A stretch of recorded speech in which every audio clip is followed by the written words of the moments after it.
A dinner service is a constant stream of variables. Ticket printers, expediter calls, heat, noise, and supplier delays hit the line all at once. From the floor, managing food and beverage operations looks like pure chaos control. The F&B manager conducts this culinary and mathematical symphony from above the noise. They manage a complex system where every movement, measurement, and minute is engineered for a specific outcome. This profit and loss statement is the ultimate scorecard for that system. A profitable restaurant happens because every cost and revenue line item on this sheet is heavily defended. Most operators treat the P&L as a historical document of what went wrong last month. Elite operators evaluate it actively, breaking the calendar into 13 financial periods per year to diagnose and adjust the operation before cash bleeds out. We will deconstruct the 3 operational pillars that dictate the scorecard: mathematical product standardization, real-time labor dashboarding, and behavioral team execution, within a 90-day transition from insight to impact. Mastering these pillars allows an operator to move through 3 distinct phases: diagnosing the system, intervening to optimize it, and finally scaling leadership to run the business at peak efficiency. In the first 30 days, an operator must diagnose the system. This begins with the menu. While the menu dictates what is served, it remains financially useless until an operator locks down standard purchase specifications, exact product yields, and fixed portion sizes. This standard production recipe enforces that control.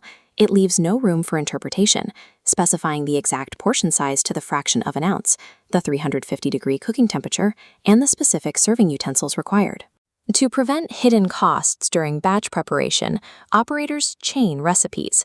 This means a base item, like an enchilada sauce, is treated as a sub-recipe with its own cost calculation, then integrated as a single tracked ingredient in the final plate. Looking at this interface, recipe management software tracks the actual cost per unit against the desired gross profit margin. If the supplier price of beef shifts, the software instantly recalculates the gross profit percentage, giving the operator real-time visibility.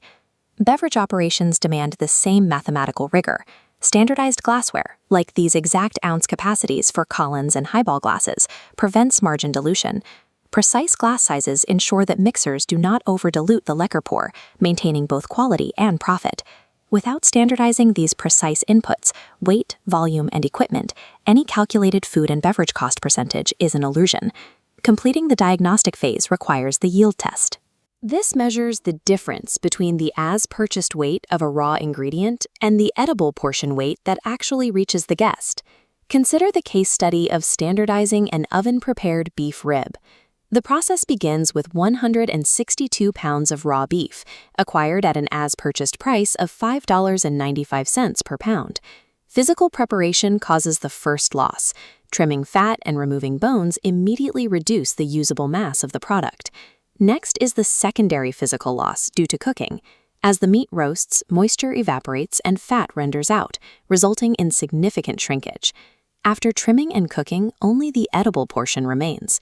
By dividing this final weight by the original 162 pounds, we find our true yield percentage, exactly 55.25%. This yield percentage reveals the true cost per servable pound. Dividing the $5.95 purchase price by the 55.25% yield brings the actual cost of the meat on the plate to $10.77 per pound. Operators divide the new servable cost by the original purchase price to create a cost factor. This constant multiplier allows a GM to instantly recalculate plate costs whenever a supplier changes their raw pricing. If a general manager builds their menu prices based on the raw purchase price instead of the edible portion cost, they engineer financial leakage directly into their P&L. Between day 31 and 60, the operator moves into the intervention phase. This shifts the focus from back-of-house math to dynamic front-of-house labor management. This phase requires upgrading from a subjective feeling that the restaurant is staffed well to the exact metric of running a specific labor percentage against current demand. This curve plots our daily demand, tracking the exact number of covers expected across each meal period. This is the foundation of the KPI command center. Operators calculate the hourly labor burn, the cost of the staff currently on the clock, and plot it directly against that demand curve. This reveals efficiency variances, windows where labor outpaces demand. These gaps represent specific opportunities for management to intervene and cut staff to protect the bottom line. Tracking this exposes systemic revenue leaks, such as dinner cancellations. A late cancellation is lost revenue before service even starts, leaving staff on the floor without tables to serve. To optimize the system, team goals must shift from tasks to results. Servers own check averages, bartenders own revenue per hour, and supervisors own the labor flow and floor pacing. Building this command center allows management to forecast busy periods and adjust staffing before labor inefficiencies drain the operation's profitability. The final 30 days focus on scaling and leadership. Perfect yield models and labor dashboards fail without rigorous behavioral compliance from the floor staff. This execution is secured during the pre-shift meeting. Held exactly 15 minutes prior to service, this meeting serves as a mandatory strategic alignment session. The session is dedicated to rapid-fire testing of menu and bar knowledge, followed by a review of major reservations and VIP pacing. This is where management deploys engineered suggestive selling. It is the primary system for driving the top-line revenue metrics tracked in the KPI dashboard. For example, an operator might set a target for a high-ticket item, such as a $100 off-menu chilled Alaskan king crab cocktail. Servers use a specific behavioral tactic called sandwiching the price. They describe the dish's premium quality, state the $100 cost, and immediately follow up with the value of the portion size and accompanying sauces. This verbal framing prevents guest sticker shock while aggressively driving the average check size upward. Rigorous onboarding and structured pre-shifts transform a passive staff into active, standardized revenue generators, allowing the manager to lead a team of future leaders. The final numbers on this scorecard are predictable when the underlying systems are engineered correctly.